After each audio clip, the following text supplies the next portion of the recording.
So Rod and Jan asked me to talk about the spine tumors. In Columbus, at Ohio State, we are somewhat fortunate to have a very big cancer hospital.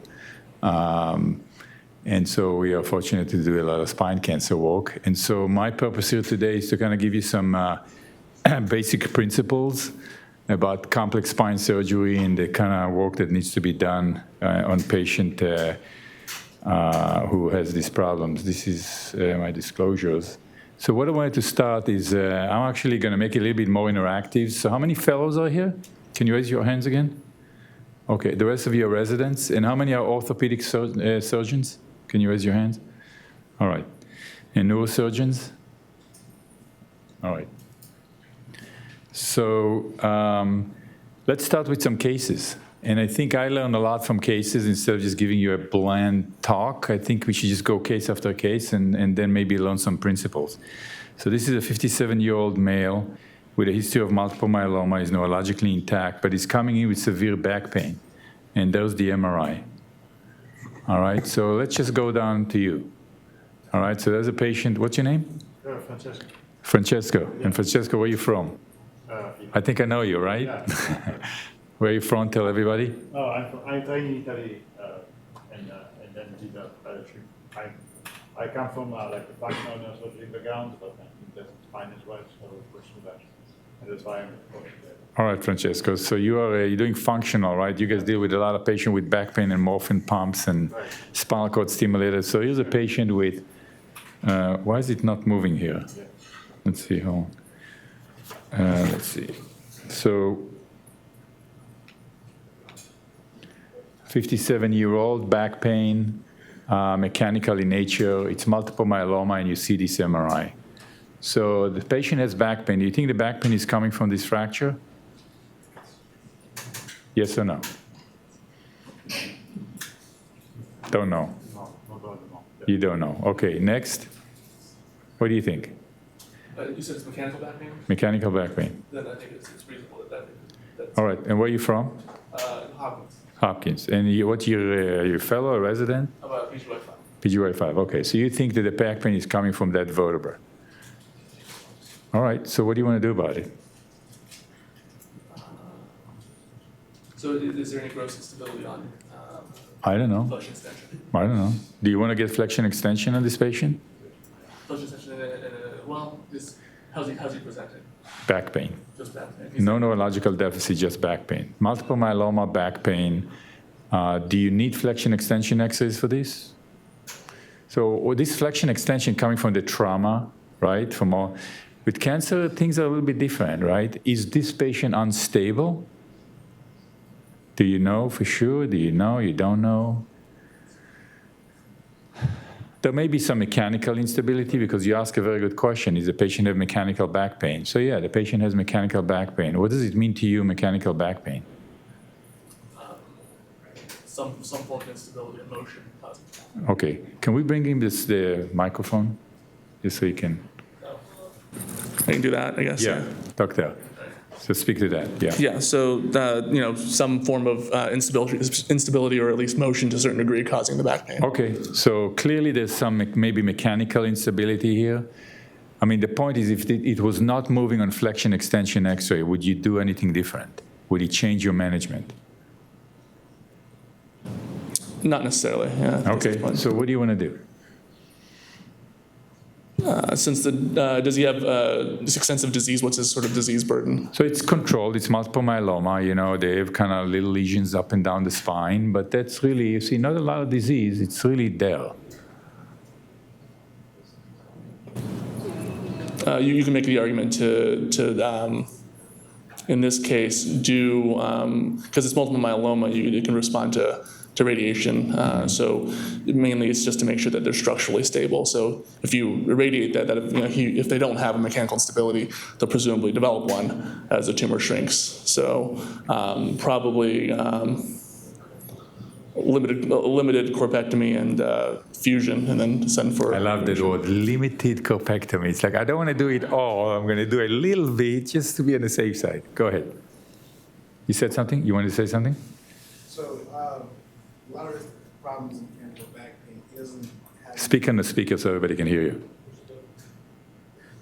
Where are you from? Just tell everybody. And who are you? My name is Ehud.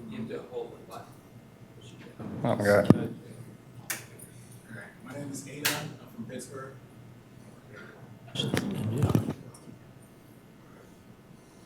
Hello. Okay. Not working. Okay. There we go. Okay. Ehud from Pittsburgh. Go ahead. So a lot of his symptoms is mainly just, like you said, just mechanical back pain. He doesn't have, based on what your description is, not describing any signs of cauda equina or anything of that nature. So just from a pain perspective, I think you have two options of either radiation, but I think in an immediate standpoint, just to decrease his pain, you could offer him kyphoplasty that could immediately take care of his pain. Are you an orthopedic surgeon? Without having to do an extensive surgery for him. All right, so you say cement? Okay, go ahead. What's your name? I'm Rakan from McGill. Yeah. Where are you from? McGill in Montreal. Okay. I was just wondering, I mean, I'm not as senior as most of the residents here, but I just go through the whole SINS criteria. So, I mean, a standing X-ray, a CT scan to look at the posterior cortex, just an understanding of how the facets look.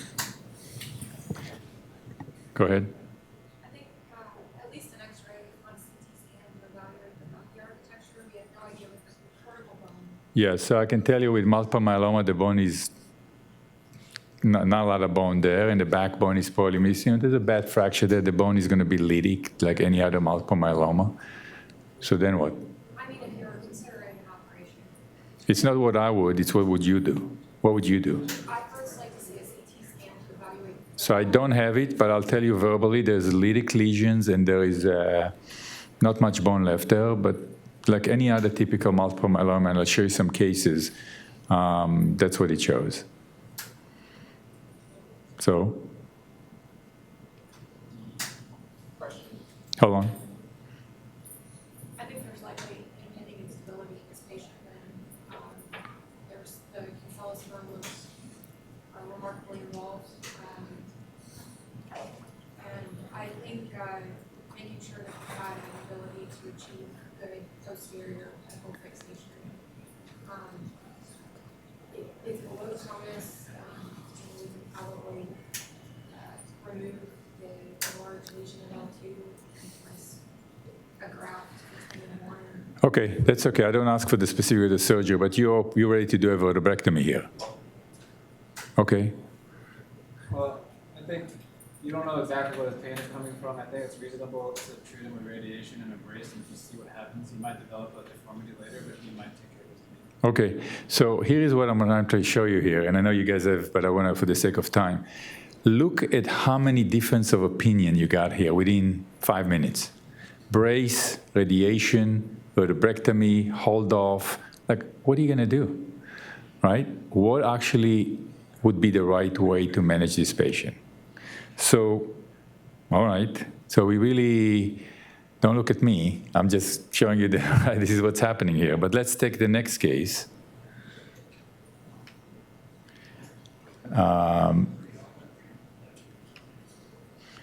Let me go back to, hold on a second. This is,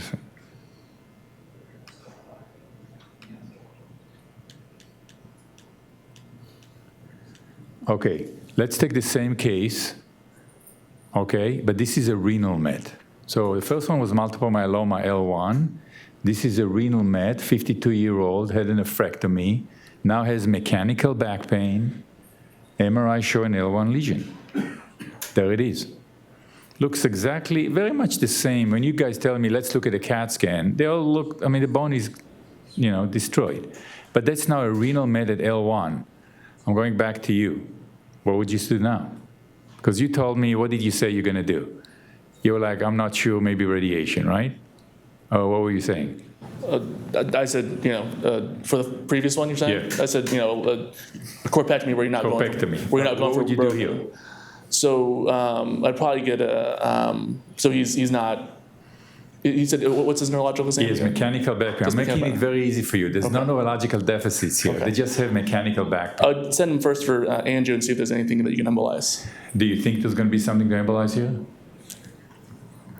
possibly. I mean, Absolutely, right? It's a renal met. But why do you need embolization if you're not planning on operating? well, I would do it as an So before. hold on. I didn't ask you for what you're going to. I'm asking you, are you going to operate? Are you planning on doing a vertebrectomy here, just like you did for the multiple myeloma? Yes. Yes. So no difference in a management scheme in your mind between the multiple myeloma patient with an L1 fracture and the renal fracture. Same case, just different pathology. Same management. I think for the multiple myeloma, again, I don't think you need to be as aggressive because Yeah, you were the one with the partial vertebrectomy. Right. How about you? You said vertebrectomy for the multiple myeloma. Are you ready to do a vertebrectomy for this one? I think there's more concern on this one throughout the thoracic lumbar function. Just press on the speaker there so everybody can hear you. Sorry. I'll just speak up. Yeah. Oh, okay. I think there's more concern on this case for instability in the future because the patient's lesion is at the thoracolumbar junction.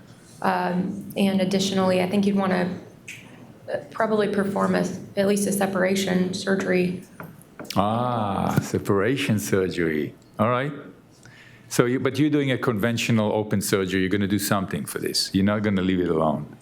Are you doing it differently as the multiple myeloma? You were ready to do a vertebrectomy. Here, you're thinking about doing a separation surgery. You're not going to take the vertebra out here. You're just going to separate it and put screws above and below.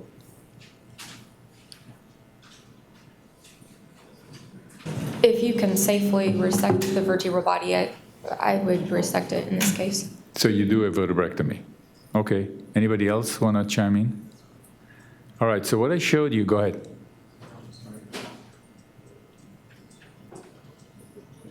This works. Okay, sorry. Well, multiple myeloma is like responds to radiation. No cell might respond very well to biologics. In cases, it sounds like there isn't any instability currently, but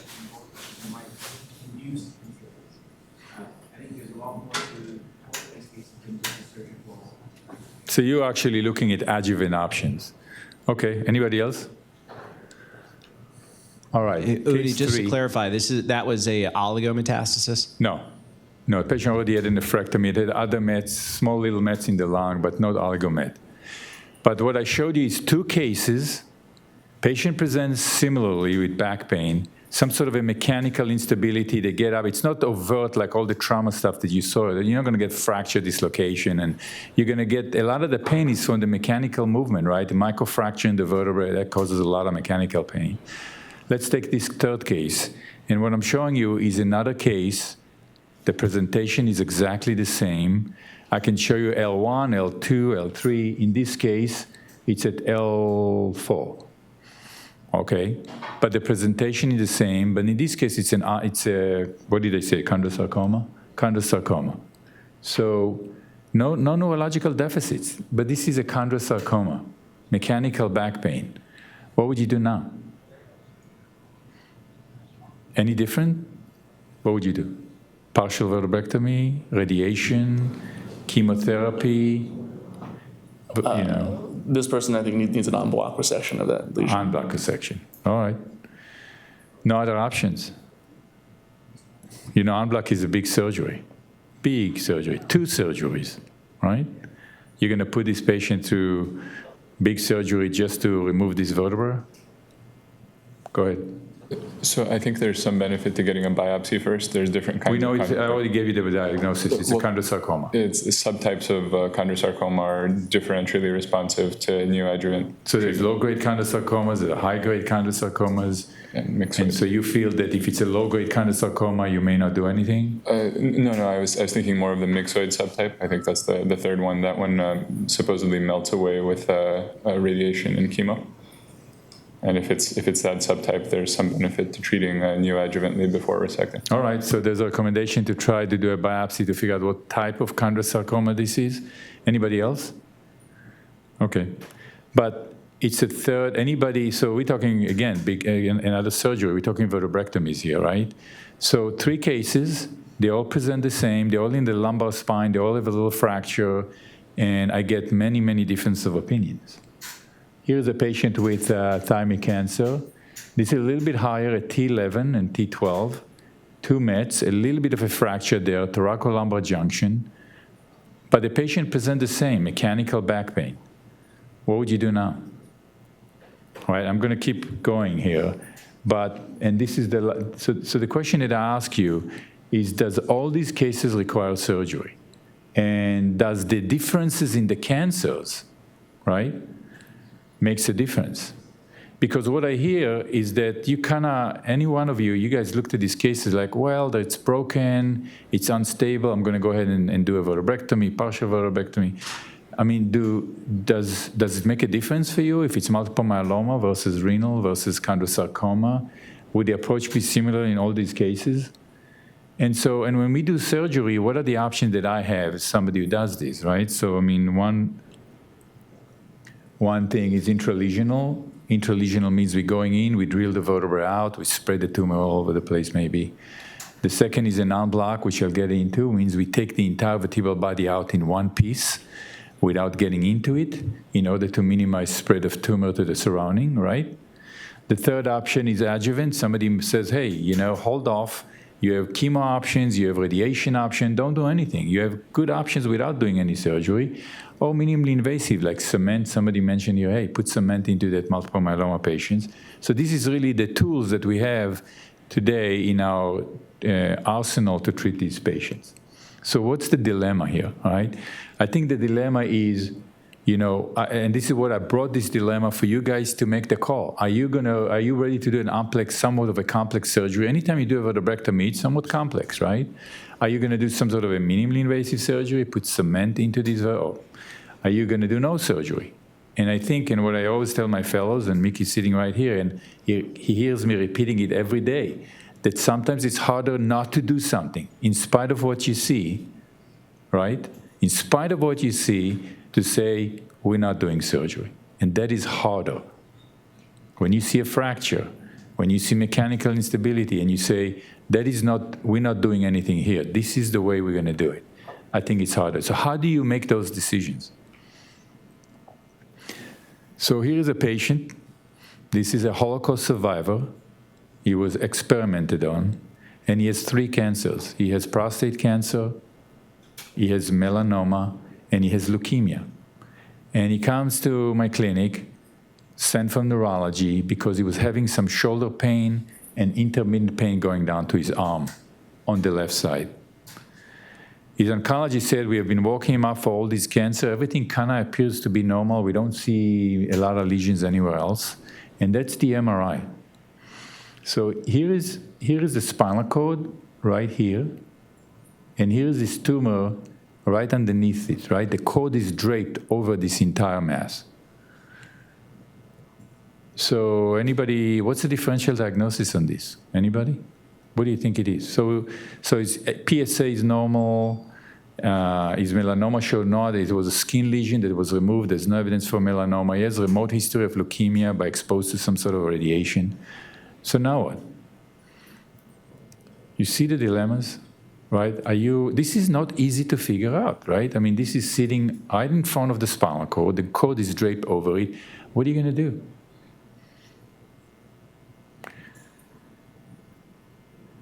Anybody want to take a crack at it? So so the reason why I'm showing you these cases is because when you're dealing with patients with spine cancer, it's about you. It's like being a detective, right? You kind of have to figure it out, look at all the details to try and come up with a very reasonable option. So in this particular case, I mean, if you want to, you want to know what it is, right? You want to know what this is. How are you going to approach this? Right? Even the approach is not that straightforward, right? I mean, I guess, anybody, any idea how would you approach something like this? If they're putting a pressure on you to do a biopsy to figure out what it is, how are you going to approach this? Do a vertebrectomy? Go from the back? What are you going to do? Anybody? Udi, have you found a CSF sample to be useful in these cases? So nobody's going to tap that because there could be a block there and the CSF way up there. The neurologist will say no. You can do a C1-2 puncture. The radiologist will give you a hard time about it. So what would you do here, all right? I mean, this is the dilemmas that you're dealing with. And so this, considering the fact that he had, and you know, when I show this case, I get 10 difference of opinions, right? Like corpectomy from the front. This looks like a meningioma. There's a nice dual tail right here. You see that? So this was read as a meningioma. This was read as a MET. This was, I mean, all the stuff that, and so the idea here is that it ended up that we did a bone marrow aspiration and we saw leukemic cells in the bone marrow. All right, lots of leukemic cells. So it looks like his leukemia got activated. So now when you hear that piece of information, what's that? Right? The bone marrow shows a lot of leukemic cells. So anybody heard of the term chloroma? Right? You know what chloroma is? Yeah. How radiosensitive are chloromas? Highly radiosensitive, right? Highly radiosensitive. So is this a chloroma? Could be leukemic deposit from his leukemia into the thecal sac. And they are highly radiosensitive. So now you go to the radiation oncologist and say, hey, I think this is chloroma, try to radiate. They're like, oh, we don't have a diagnosis. Are we going to radiate this? You know, it's in the code, you know. So, okay, so you want a biopsy? There's no straightforward biopsy here. It's either laminectomy to the back, and if they need to radiate, now they can't radiate. You got to wait a couple of weeks to allow the surgery to heal. So what I've recommended here is to do a very low dose of radiation, just to kind of see what happened, right? And PET scan, also very, very important, right? Do meningioma looks like this on PET scan? Nope. Right? Highly active. Points toward potentially leukemic infiltrate. So we give a very low study, and you got to work with the radiation oncologist who may be not that comfortable giving radiation when they don't have a diagnosis. They don't do it often. And that's what it looks like with a low-dose radiation, right? Melts away. So my point is that without surgery, without anything, that, you know, and within a couple of days it was gone, with nothing. Here's a patient with breast cancer, right? T1 and T2 are a little bit broken. She comes and sees her oncologist, a little bit of neck pain, totally functional, moving. Neck pain, she can live with it. She sends him to radiation oncology, and they look at it, and you know, breast cancer, how radiosensitive is breast cancer? It's pretty radiosensitive. There's already a little fractures here, right? The two vertebrae are a little broken. Should he radiate it? Because it's going to respond. Or maybe because it's broken, not radiate it, because they're always worried about radiation-induced fracture. Would you recommend radiation here or not? Right? Would you put her in a brace, radiate her? So she ended up getting radiated, and then she comes to see me, and it looks like this. So is that the right thing to do, right? Because now, when you see that, now you got to go with that, and that, and that, and that, right? That's what she bought herself with the radiation, right? "23-year-old, having back pain, no history of cancer. You see her in the emergency room. She had an acute onset of back pain as soon as she got out of bed, out of the chair. She has a little bit of weakness in her legs, and that's what the MRI looks like, right? She comes to the emergency room, and every one of you in practice will see something like that. Every one of you. Okay, patients with cancer don't show up at the James Cancer Hospital only, or MD. They show up in any emergency room. They come in like this. You don't know what it is. There's severe cord compression, and she's a little bit weak in her legs. What are you going to do? Take her to surgery, not take her to surgery? How many of you are willing to sit on this? The cord is squashed, right? Here's the spinal cord. It's being squashed. All of this is stuff, and all of this is stuff, right? And all of that is most stuff sitting here compressing the spinal cord. So 4 out of 5 strengths in the legs, no diagnosis, back pain, and there's a little bit of fracture though, right? Here is an MRI here, and this, all these are the same thing. And here is you wanted the CT scan. Here is the CT scan. It's a little bit lytic. They all look the same, lytic, broken. What are you going to do?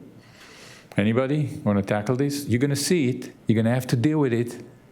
What are you going to do? Anybody?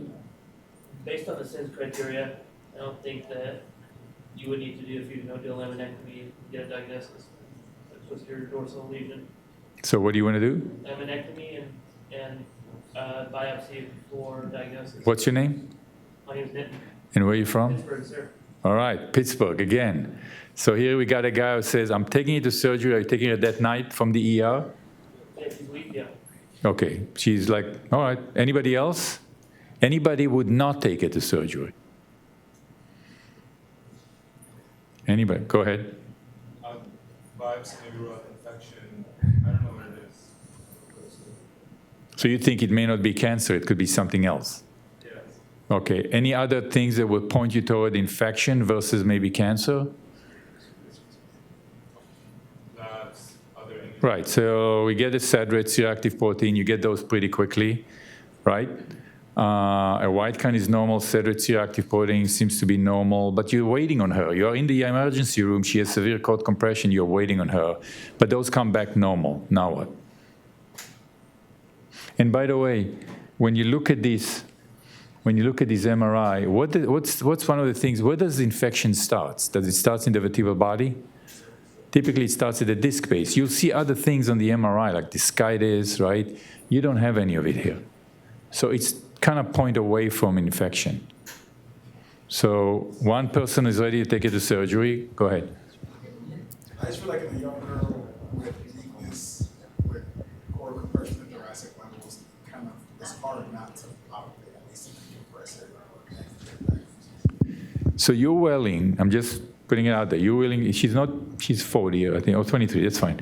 You're willing to take a patient to surgery without knowing if it's cancer, without knowing what kind of cancer it is, because there are many cancers that don't need, I just showed you a case that doesn't need any surgery. I'm just saying it, but you say, my threshold, because she has a little bit of weakness in her legs, I'm not gonna sit on it and have somebody call me at midnight that she's not moving her legs, you're gonna take it to surgery. Is that what you're saying? Okay, anybody would not take it to surgery? Jim, go ahead. Yeah, tell me why you would not take it to surgery. So I guess my question is this. Your accent makes me ignore your story. But, how rapid, is she zeros in her legs? No, she's a little bit of weakness. She's a little bit weak in her legs. 4 out of 5. So when I look at these people, I go, okay, what's her age? 23. So she's young. Next question, I go, is her neurologic deficit? She's got a stable neurologic deficit. Well, it occurred since she just had this happen in the last 24 hours. I would get off the golf course for it. So anyway, so the next question I go is, get her MRI, so she's got massive. Now go back to your MRI, because this is where I think you guys need to stop and go, what does that MRI look like to you? This is where you need to look at the extradural component to it, look at the bone marrow, and say, wow, this is pretty homogeneous. Otherwise, it's going to be renal cell cancer and look like an asshole. And I'm saying for me, in a young person with that, I'm looking at that as it's a lymphoma. I'm saying even if it's a lymphoma, though, right? Like somebody who's weak, the most defensible. First of all, why is Dr. Harrop makes a distinction? Because he's like, this could be lymphoma. Why is he even bringing it up? Because they are not surgical entity. They are rarely surgical entity. They are really medical entities. This is going to go away without surgery. So he's already looking at it and he's bringing this suspicion that this may be something that doesn't need surgery, right? What's the other thing you guys don't want to do? What are the things that when you see someone, you're thinking of lymphoma or myeloma, you go, I'm not going to do that, which I do this every other patient in neurosurgery. I brought it up as a controversial topic. Why don't you want to do steroids? I'll tell you, I'm an idiot. I've done it in my life.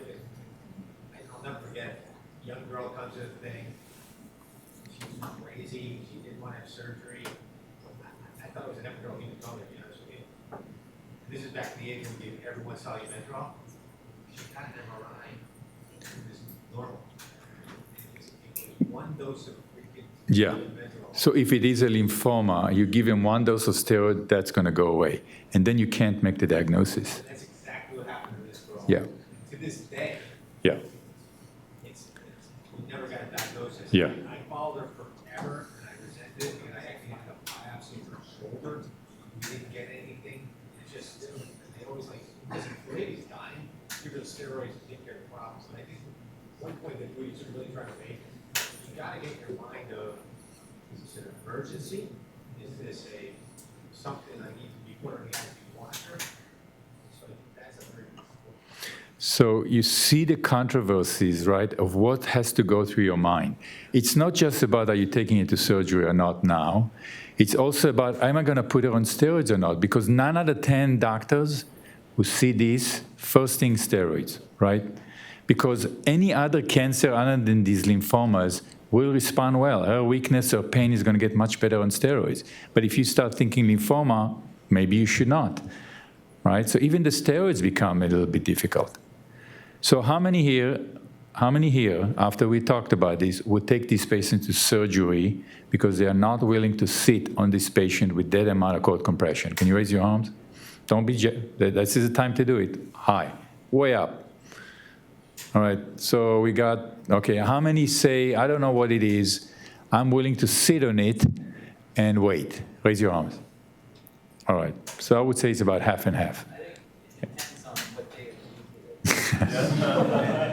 And I'm going to get into that because there is something to that. So the neurosurgeon that saw this patient in the emergency room took the patient and did that. All right? He did a laminectomy, emergent laminectomy, immediately decompressed the cord, and that's what the MRI looks like after the decompression. And they always look like this. They look crappy, right? I mean, but guess what? Is the patient feeling better? Absolutely, right? He took this, I call it the finger in the eye phenomena, right? When you have somebody stick a finger in your eye, what do you want to do? Take it off, right? So when you press on the door, it's painful, patient's feeling better. And guess what? Came back lymphoma. Came back lymphoma. Now, there's a big incision, it's about this long. Can you start chemotherapy? Nope. Can you do radiation? Nope. Right, gotta wait. What do you think happened with all this stuff, all that? What is all that? That's tumor, right? But now you're stuck.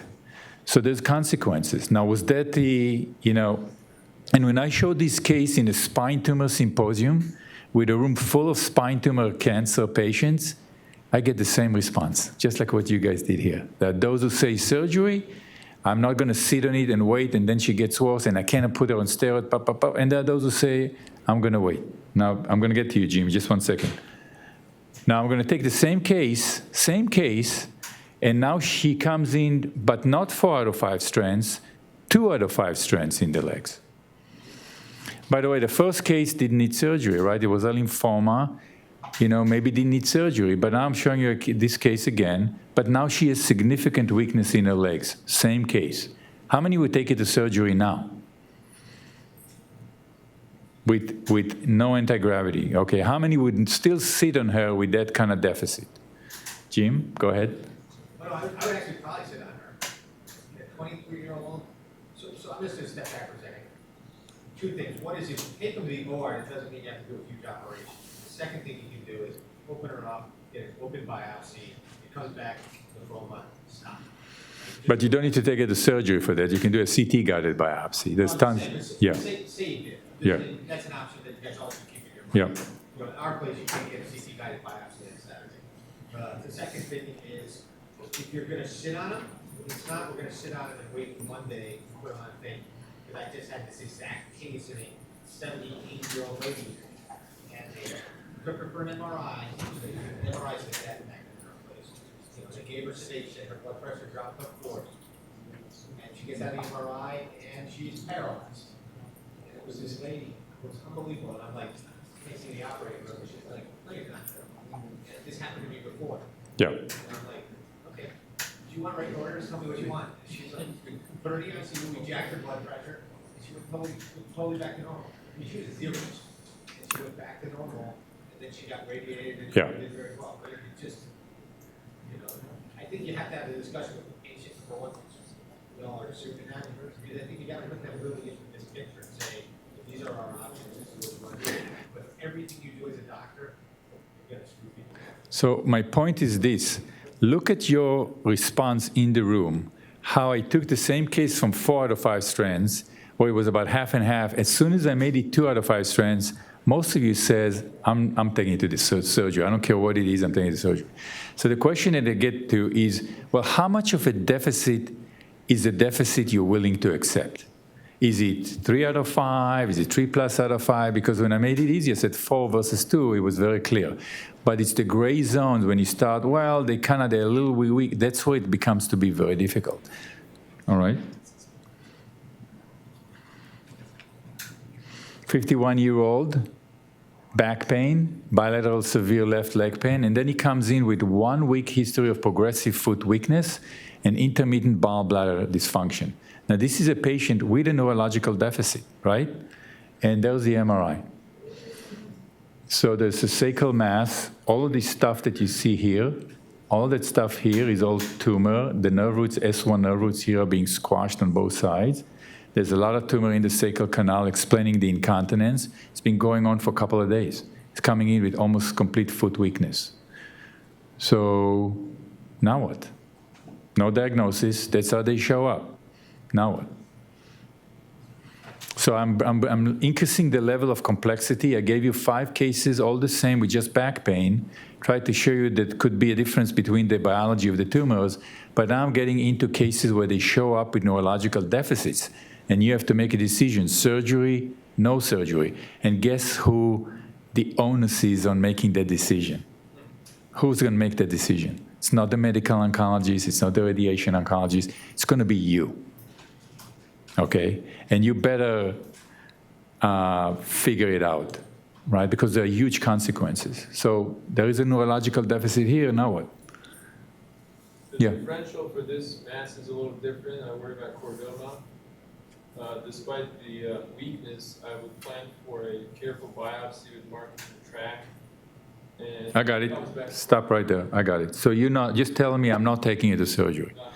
You're willing to sit down on a patient with a foot drop, bladder incontinence, because you think this potentially could be this weird tumor that, right? That's what you're saying. All right. Anybody else? Yeah. I agree. I think that if in the end, this comes out back as chordoma, you really have like one chance to potentially give this guy or gal a curative en bloc surgery. It's not something to be kind of rushed into. I mean, probably need like a Okay. multidisciplinary approach. So another person say, Dominic says no surgery. I'm willing to take that chance. Anybody would take this patient emergently to surgery because there is a neurological deficit here.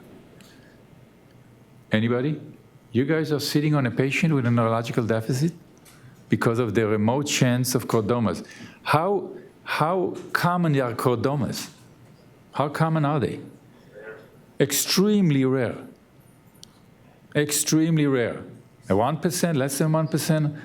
So you are aiming on that less than 1% chance that this could be a chordoma or a primary bone tumor, and you're sitting tight. So this patient, there's the MRI over here. This patient was taken to surgery emergently, had a sacral laminectomy, and guess what? The bladder got better function. The foot weakness got better. Patient happy? Yes. Right? You improved the neurological dysfunction. That's why you did the surgery. Underwent intralesion of the bulking, but then it turned out that it was indeed a chondrosarcoma. Right. All right? Did you help the patient? So when they found out it was chondrosarcoma, they elected to follow it with stereotactic radiosurgery. And he did well for about 3 years, but then he comes to see me and he say, hey, Dr. Mendel, I think one of my screws are coming out in my back. Can you revise it? What do you think this is? Right? This is not a screw. This is that, right? It's that little lesion right here. and that is a met. And did you help this patient? Look at the canal, full of tumor, and the tumor is back. So, and by the way, yeah, he's right. One of the rods are broken because it didn't fuse. The rod is broken, and so this patient ended up with, I did an unblocked, small little unblocked resection for his little lesion, but he bought himself, revised the construct, but he bought himself a huge flap to be able to close that hole where it came from, big surgery. But now I'm just chasing my own tail. This is going to come back forever and ever and ever and ever. So here is my operative decision-making algorithm, right? Now you guys are more confused than ever, right? Right? Like, where are you going with this? Maybe not a lot of science, cancer type, dogma, legal, smoking, radiation, chemo, whatever you are, karma, right? And then go to what Charlie was saying, right? The impact of weekend hospital admission on timing intervention.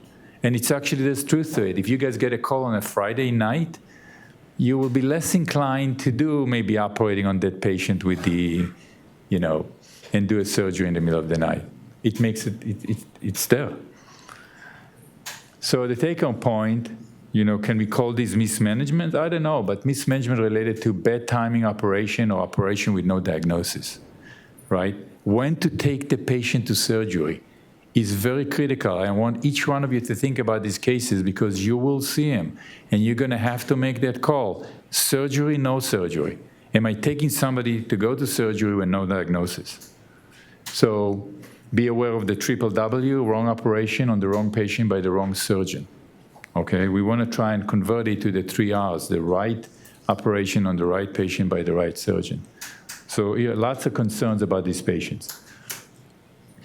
They are more than 50 years old, they're immunodeficient, rapid weight loss, chemo, radiation, steroids, healing, coagulopathy, wound complication, infection, dehiscence, diagnosis, sometimes difficult to make. You have to make a call, operation on the right patient with an appropriate surgical plan. Somebody mentioned contaminated tracts, unlikely fusion, bone quality, especially with multiple myeloma, heart failure, timing of surgery. Look at all the things you got to consider. This is not an ACDF with a radicalopathy. This is the stuff that you have to deal with. They are immunocompromised. They have decreased white count, high risk of postoperative infection, lack of fever response. They just don't respond the same way as most patients are. A lot of patients get this cement now, and their cement gets infected. Now you're dealing with a bigger problem than you deal with because cement loves infection, and it sits there and it doesn't go away because you still have a foreign body sitting within the vertebrae, and it's just going to be a source of infection. All right? Nutrition is a big issue, right? So you got to check serum albumin. A lot of these patients lose weight. Their nutritional status is poor. They don't heal their wound as well. Steroids, tons of side effects with the steroids. I don't need to mention any of that. Coagulopathy, right? Tons of problem with coagulopathy with these patients. And then, when we talk about taking patients to surgery without a diagnosis, this could be a highly vascular tumor. You're going in there and you cannot get out. And Mickey, you've already been in a few of those situations where we're getting into these tumors in spine, and it's like it's bleed and it doesn't stop, right? You just, you're getting into DIC and now what? So, and I don't need to tell you, you guys know about a lot of these guys. Anytime you see a heme in a tumor, it's a bad tumor. It's going to bleed. But think about all these other ones, right? And then the other thing is, so we're going to embolize them, right? We're going to embolize a lot of these patients, the renal, the thyroid, the liver. But then what's this thing over here, right? Artery Adamkowitz. What to do about the artery Adamkowitz? And let me tell you something. Somebody already mentioned it here. If you operate on a patient with vascular tumor and you get embolization before, the radiologist will give you information like, I got great embolization, the puff of smoke went away at L1 where you have your renal met, but hey, Dr. Mendel, the artery Adamkowitz is at L1. Well, now you know, right? Now you know that the artery Adamkowitz is where you're going to operate. What are you going to do about it? Are you going to change your surgical plan? You did the plan doing nice vertebrectomy from the front, and now you got artery Adamkowitz sitting there. So sometimes maybe it's better you don't know right? And then you do your surgery and everything is okay, but that is a big issue. And it's always, when I get this call, I got a good news and bad news. The good news, I got good embolization. The bad news, your outer Adamkowitz is right where you want to operate. So that's what it looks like before, and that's what it looks like after, right? So wound management, right? A lot of these cases, need plastic involvement when it comes to how to manage them. This is a sarcoma involving the back of the head. And, I can take the top of the spine off, but plastic surgery is going to have to come here and help me with this, right? There's another sarcoma involving the back. And these sarcomas, they go through everything. Everything is get destroyed with these. And, I can take it all out. This is unblocked resection, cutting the top of the spines processes, some of the lamina, everything comes out. But then my plastic colleagues will be there to close this, right? Here's the unblocked resection of the specimen. You need these guys to help you.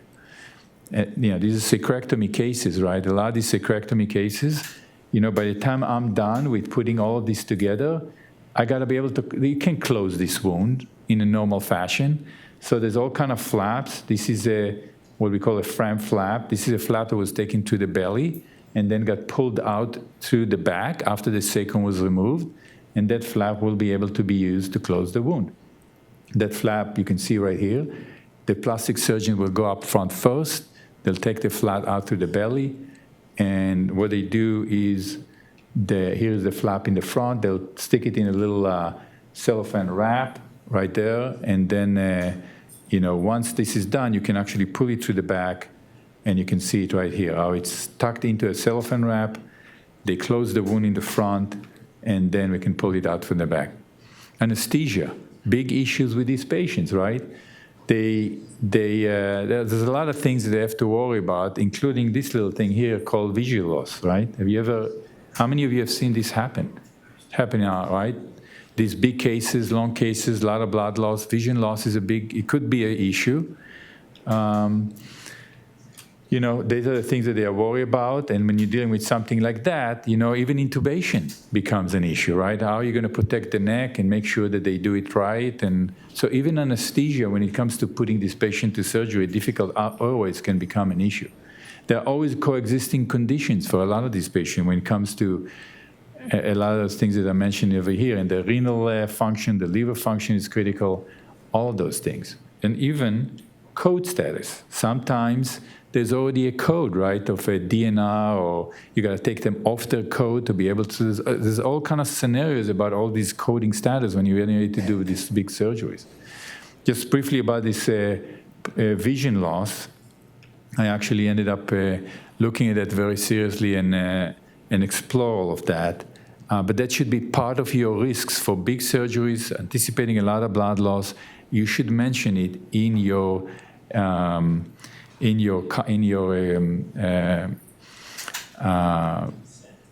consent as you talk to the patient. It's extremely rare that it happened, but it could happen. There's a lot of theories about this, of why is it happening, and I'm not going to get into it right now, but it's something to mention. Surgical planning, when you get into the surgery planning, whether you're thinking about curing it, palliating it, do we have more time or we should go? Okay. So some people mention here goal of surgery when it comes to unblocked resection versus a metastatic disease. I think it's critical to make sure that you know what you're dealing with, okay, know what you're treating, because it helps, right, when it comes to metastatic potential, biologic behavior. And so establish the diagnosis. It's very critical. It will help you when it comes to knowing what comes next, whether you need to embolize these patients or not. This is a patient who was read as sacral chordoma, and a biopsy was ordered, and it turned out to be an ependymoma. So these are completely two different tumors that require two different treatments.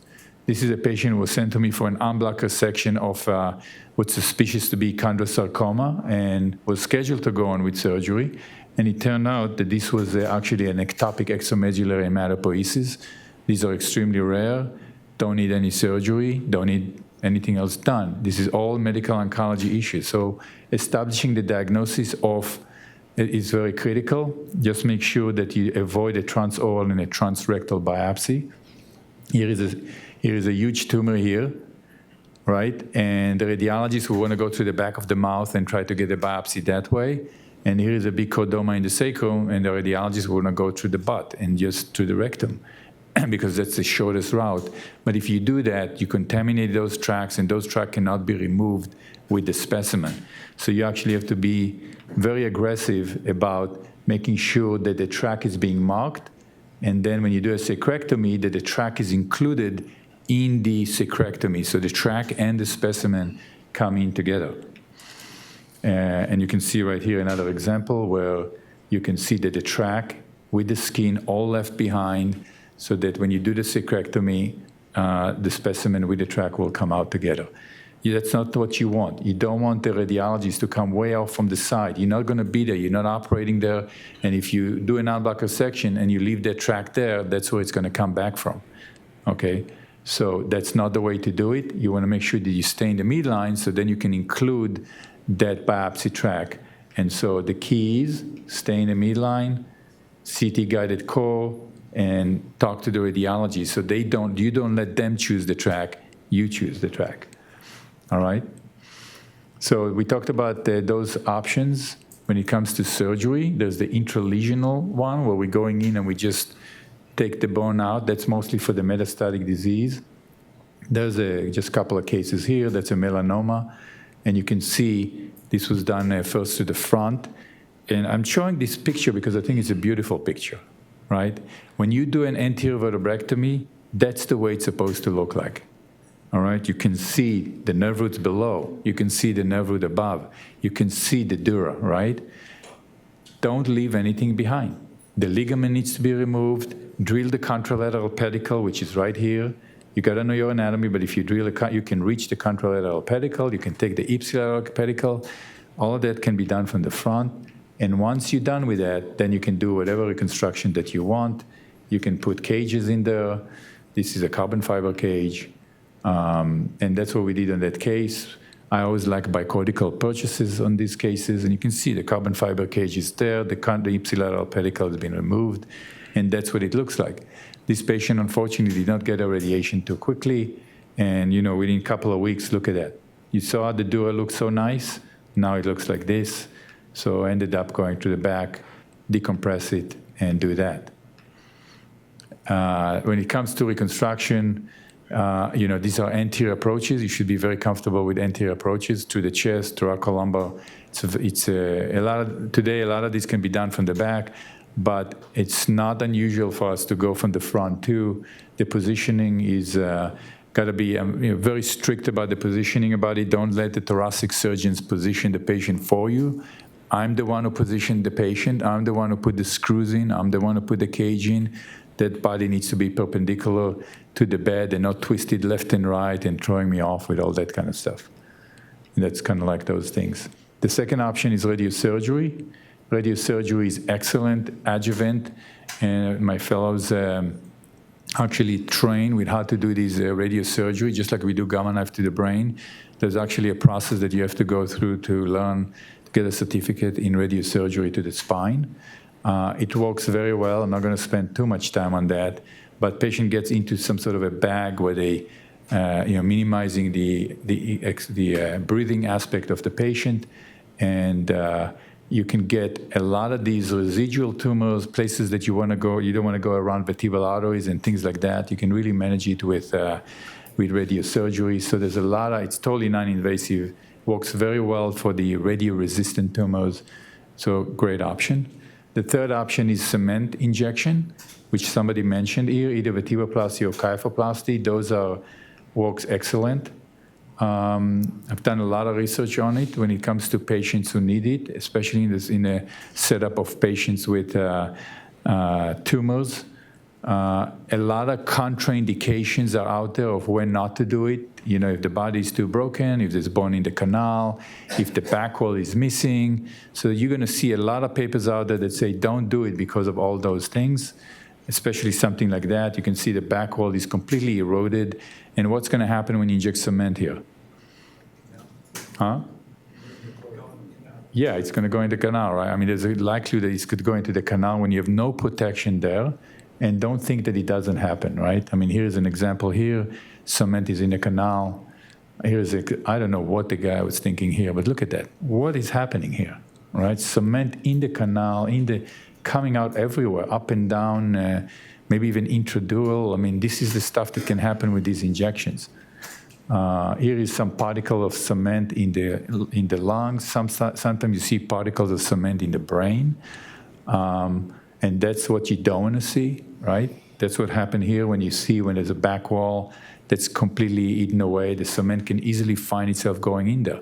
So those things happen. And then how do you manage this, right? I ended up looking at a lot of these contraindicated cases because a lot of patients cannot go through corpectomies and they are in a lot of pain. They can't get out of bed. So we look at a lot of these cases where they meet some of those criteria, where the back wall is missing, there's a lot of fracture there. And I did this first case of one of those cases that met a lot of those criteria. The patient done very well after it. And so we start looking at it more aggressively and start looking at all these contraindicated cases. And in fact, we came up with the fact that we can refute proposed contraindications in spite of the fact that there's all those things that are there. And we came up that relative contraindication can be relaxed. And it's a very powerful tool, that cement. This is a patient who had a bad fracture in the front, somehow had a claw construct placed on the back. To really fix this, you're gonna have to take the rods out, you're gonna have to do a vertebrectomy. I mean, there's a lot of surgery, at least a 3-stage surgery here. Otherwise, you're willing to accept the deformity here and just go around the rods. Sometimes it's difficult. It requires special technique to be able to get around the rods, to be able to drive those screws in. This is a patient with a renal met who had a transoral vertebroplasty. Mickey is already looking into it. And so transoral vertebroplasty, right? So we actually, it requires a little bit more setup. When it comes to what we do is we use biplanar fluoroscopy, we use navigation, and through combination of the two, you can inject cement through the back of the mouth into the fracture site.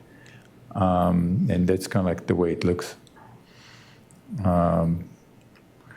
Now, why? Because what other option do you have? Well, the only other option is to do, here's a patient who has here 2, 3, and 4, and the ending up that you're going to have to do, something like that, right? That's ultimately what these patients end up with, a big occipital-cervical fixation to dealing with those C2 fractures. So that could be a very quick, minimally invasive way to do it, but it requires some technique. The fourth option of surgery is en bloc resection. You already mentioned it, and we're going to do it in the lab today. There's not a lot of time to do a thoracic en bloc in 20 minutes there, but the idea is for primary bone tumors to be able to remove the entire segment of spine without entering the tumor itself. Otherwise, you can spread it. You will spread it. So it has to be some sort of a sharp bite in surgery. So here's a sarcoma. You have to come up with a plan of where you're going to make your cuts to be able to ultimately be able to deliver this specimen in one piece without entering it. And why are we doing it? Why are we doing these big surgeries? Because you're taking a patient with cancer and you potentially give him the chance of being cured of cancer. And how many times does that happen? I'm going to skip some of this stuff here for the sake of time. So if there's another thing that I just want to leave you with is that if you think about when to do surgery, these are kind of like my 4 criteria of when to do surgery. Number 1, you can change the prognosis of the patient, right? They're going to live longer. En bloc resection, you take a patient who has cancer, now they don't have cancer, you cure him of cancer, you alter the prognosis, that's a reason for surgery. The second is spinal instability, spine is broken, unstable. You have a lot of mechanical instability. You can fix that with surgery, whether it's cement, whether it's construct, whatever you need, that's an indication for surgery. Neurological compromise and pain. Don't think that pain is not an indication for surgery. Pain is an indication for surgery, especially when it's mechanical. So en bloc resections, these are the tumors that typically we do it on. I was asked before if there was a solitary met. Sometimes there are those who even do en bloc resection for a single met, like a renal cell carcinoma, or even the pancreas tumors, all right? Spinal instability, straightforward, right? You see something like this, you can fix this with surgery. And you guys have already brought the SINS criteria over here, and that's a very helpful tool to this. The first thing that I ask you here, is that stable or unstable? The first patient with a multiple myeloma, now you have the SINS criteria. You can look into it, come up with the points. Here's a patient, 66-year-old with lung cancer. He has an L3 fracture, and you start adding those points. And once you add the points, 9 potentially unstable. Okay, so that's a very good tool to go with. I can talk about this for a long time, but leave it at that. Neurological compromise, you see something like this. Always make sure that it's bone versus tumor that's compressing the spinal cord. This looks very deceiving for tumor, but in fact, it's a piece of bone that's shoved in the canal, will not respond to adjuvant therapy. Something like this, where the cord is squashed, you can definitely go in the back and fix.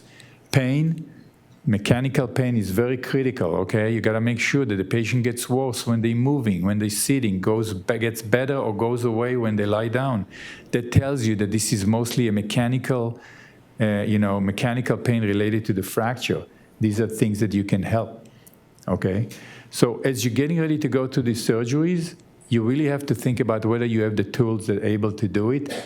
Chordomas, sacrectomies, big surgeries, okay? Are you ready for it? Do you have the team that can help you with the, vessel mobilization, wound closure, on and on and on, all right? Here's a patient with 2-level T3, T4 a tumor compressing the spinal cord. Okay, you got to be familiar with all the approaches to the spine. It's not just about sacrectomy. It's about, can you do a vertebrectomy from the right, from the left, from the top, from the down? You should be able to be comfortable, doing a lot of these surgeries and be familiar with all of these approaches. This is a case that we went from the back, ligated nerve roots, screws above and below, and you'll see today in the lab. And then there's cement that I put there from the back. So a vertebrectomy to the back. Here's a 55-year-old with a T2 fracture, renal met. We ended up going to the sternum, right? So you have to be familiar with the transsternal approach. Split the sternum open, do your vertebrectomy from the front. You have to worry about some of the big vessels that's in your way. And there's a lot of technique about how to mobilizing those vessels out of the way. All those surgical approaches are very critical. I just want to mention last thing about these primary tumors. They are critical. When it comes to those en bloc resections, and I'm showing this again, you always have to come up with some idea about how to take those out. The chordomas themselves in the sacrum there are many ways of doing those sacrectomies, but ultimately this is the picture you want to see, right? You want to be able to get these specimens in one piece without entering them, and you can see sometimes we can use navigation. We know where to make our cuts to get these tumors out of there. The idea is cure or at least long-term survival. And let's remember that some of these primary bone tumors may benefit from chemotherapy, all right? Here is a patient with, especially now with innovation with denosumab, giant cell tumors used to be going through en bloc resections, and now we have the denosumab that helps building bone into these patients. And I'm just showing you, here's a 32-year-old who comes in with back pain, and you can see there's tumor behind L3. The L3 body is completely gone.